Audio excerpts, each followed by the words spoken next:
जो नए बोरोवर्स आ रहे हैं, राइट, वो फर्स्ट टाइम बोरोवर्स हैं और उनके लिए ये बहुत ही एक काफ़ी पेचीदा सा मामला हो जाता है कि एक तो आप ईएमआईज़ और इंटरेस्ट रेट्स मैनेज कर रहे हैं, ऊपर से जो हिडन चार्जेस रहते हैं, उसमें एक इश्यू रहता है। सभी को नमस्कार। मैं अवनी राजा और आप देख रहे हैं इन्वेस्ट स्मार्ट, एक ऐसा शो जहां हम आपके पैसे, आपकी बचत और आपके निवेश से संबंधित सभी चीजों के बारे में बात करते हैं। पिछले कुछ दिनों में रिजर्व बैंक ने कुछ नए रूल्स जारी किए हैं जिसका असर सीधा आपके ईएमआई पर हो सकता है। तो क्या है ये रूल्स और क्या हो सकता है असर, इसके बारे में बात करने के लिए हमारे साथ जुड़ रहे हैं राहुल कपूर। राहुल, शो पर आपका बहुत बहुत स्वागत है। सबसे पहले जो पहला सर्कुलर आरबीआई ने जारी किया है उसके बारे में अगर बताएं, जो पीनल इंटरेस्ट है अब वो जनवरी से लागू नहीं हो पाएगा। देखिए, मुझे 2 दशक हो गए इस लेंडिंग इंडस्ट्री में। एक चीज़ जो बहुत ही क्लियरली निकल कर आती है वो ये कि बहुत ही समझदार कस्टमर्स, राइट, काफ़ी अनअवेयर रहते हैं अपने लोन ट्रांजैक्शंस को लेके, राइट। और स्पेशली कोविड के बाद अगर हम देखें तो एक पूरी नए होम लोन बोरोवर्स जो मार्केट में आए, जिन्होंने मे बी फर्स्ट टाइम जो लोन अवेल किया, राइट, उनकी अवेयरनेस लेवल इस पूरे इकोसिस्टम को लेके बहुत ही कम है, राइट। उनको सिर्फ एक चीज बॉदर करती है कि उनको कितना लोन मिलेगा और कितने दिनों में मिलेगा। ये जो फाइन प्रिंट्स की जो बात रहती है वो हमेशा कहीं ना कहीं नीचे दब जाती है। तो आरबीआई का स्टेप इस डायरेक्शन में बहुत ही सराहनीय है, राइट। उन्होंने आई थिंक बहुत ही अच्छा स्टेप लिया, राइट, क्योंकि बहुत सारे कस्टमर्स जब लोन टेन्योर के बीच में जब भी उन्होंने क्लोज करना होता है या मूव आउट करना होता है, जब वो बैंक्स को अप्रोच करते हैं या उसमें कुछ ईएमआईज में डिले होता है, राइट, कुछ भी रीजन हो, वो देखते हैं कि जो उनको स्टेटमेंट मिलती है बैंक्स की तरफ से उसमें काफी सारा पीनल इंटरेस्ट लगा रहता है, राइट। आपके अगर ईएमआईज डिले हुए तो उसमें मल्टीप्लिकेशन ऑफ इंटरेस्ट हो जाता है पीनल इंटरेस्ट लगा के। आई थिंक उस पर आरबीआई ने जो डायरेक्टिव इशू किया वो बहुत ही वेलकम है। उन्होंने आई थिंक काफी क्लैरिटी दी बैंक्स को, क्योंकि आई थिंक काफी सारे कस्टमर्स उसमें काफी सफर कर रहे थे in the sense that when they used to approach a bank या उसमें कुछ भी इशू आता था तो उसमें जो इंटरेस्ट रेट्स जो लगते थे उस पर काफी ज्यादा क्लैरिटी नहीं थी बैंक्स की तरफ से और कस्टमर्स को भी समझने में मुश्किल होती थी। तो आरबीआई का जो स्टेप है ये कस्टमर्स के लिए बहुत ही बढ़िया है, अच्छा है, और क्लैरिटी रहेगी, ट्रांसपेरेंसी रहेगी, पारदर्शिता रहेगी इसके अंदर, राइट? उनको भी समझने में आसानी रहेगी, राइट। और आई थिंक ये पूरे लेंडिंग सिस्टम के लिए एक बहुत ही वेलकम स्टेप है। जिस हिसाब से हमारी कंट्री आज, हम एक डेटा मैं आपसे शेयर करना चाहूंगा, mortgage to GDP, right, which is India में इस समय हम भारत में हम 8-8.5% पर हैं, राइट। और हम विश्व के दूसरे देशों को देखें, जो चाइना है या फिर यूके है, यूएस है, ये सब 50-55, 55 या 60% के बीच में है। हम अभी भी 8-8.5% पे हैं।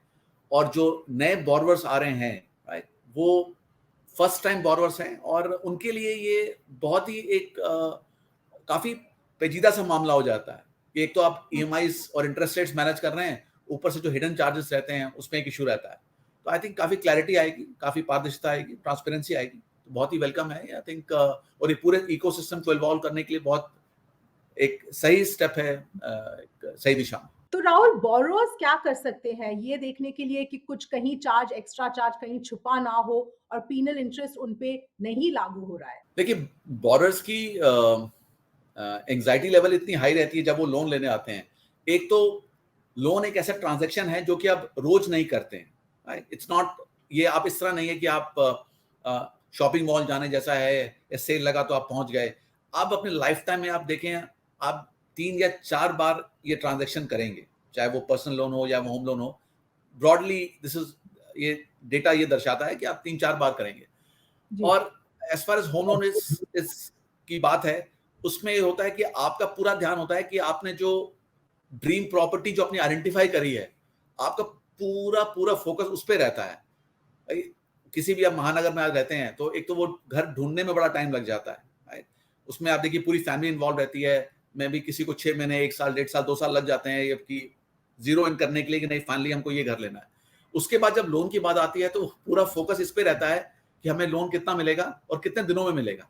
वो कहीं ना कहीं उसमें जो कंडीशंस हैं, जो उसके टर्म्स हैं, वो भूल जाते हैं, फाइन प्रिंट्स नहीं पढ़ते हैं, राइट।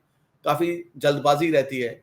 हमने भी देखा कि बड़े से बड़े कस्टमर्स आते हैं हमारे पास, करोड़ों के लोन लेते हैं, लेकिन जब हमसे रिक्वेस्ट करते हैं कि भैया आप एक बार देख लो, पढ़ लो उसके अंदर क्या टर्म्स है, अरे नहीं नहीं आपने देख लिया, हम आप पे ड्रेस करते हैं, या मैं फलाने आदमी को जानता हूँ बैंक में।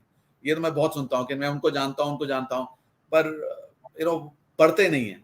तो आई थिंक जी बड़ा इंपॉर्टेंट है कि उसको पढ़ें, देखें, समझें और सवाल पूछें, राइट। जी आपकी अगर सिविल स्कोर, आपकी क्रेडिट वर्दीनेस है तो आपको लोन जरूर मिलेगा, राइट, और कोई आपको मना नहीं कर सकता है। तो आई थिंक वो सवाल पूछने चाहिए और उस पर पूरी आपका हक बनता है एज ए कस्टमर कि आप वो जानें कि आपके टर्म्स कंडीशन क्या है। क्योंकि आप देखिए, आप एक होम लोन में आप अपने को 20 साल के लिए कमिट करते हैं कि मैं 20 साल तक हर महीने ये ईएमआई दूंगा, राइट। आपकी जो कमाऊ साल हैं, जो वर्किंग ईयर्स हैं आपके, वही 20-25 साल के हैं। तो बेसिकली आपने तो अपने पूरे वर्किंग स्पैन ही कमिट कर दिए एक लेंडर को। तो आपका हक बनता है ये जानना, राइट, कि भैया आप जो मुझे पैसे दे रहे हो उसको किस टर्म्स पे दे रहे हो। तो आई थिंक जी ये इंपॉर्टेंट है बड़ा। जी, बिल्कुल, बहुत ज़रूरी बात आपने कही। लेकिन अब दूसरे सर्कुलर की ओर बढ़ते हैं। आरबीआई ने ये भी कहा है कि बैंक्स को अलाउ करना चाहिए कि कोई भी जो बोरोवर है, अगर वो चाहे तो फ्लोटिंग से फिक्स्ड रेट पर शिफ्ट हो सकते हैं। इसके बारे में आपकी क्या राय है? बहुत अच्छा स्टेप है, बहुत अच्छा कदम है आरबीआई का। और आई थिंक इससे बोरोवर्स को काफी क्लैरिटी आएगी, राइट, और उनको ये ऑप्शन मिलेगा कि मुझे अगर 15-20 साल का लोन लेना है तो मुझे किस टर्म्स पे कमिट करना है। मैं अपने बिजनेस में, मैं अपने जॉब में इतना बिजी हूँ, इतना व्यस्त हूँ कि मेरे पास ये फुर्सत नहीं कि मैं रोज देखता रहूं कि इंटरेस्ट रेट ऊपर बढ़ रहे हैं, कम हो रहे हैं या बढ़ रहे हैं, या ज्यादा हो रहे हैं, कम हो रहे हैं, इकोनॉमी में क्या हो रहा है। तो मुझे इस पूरे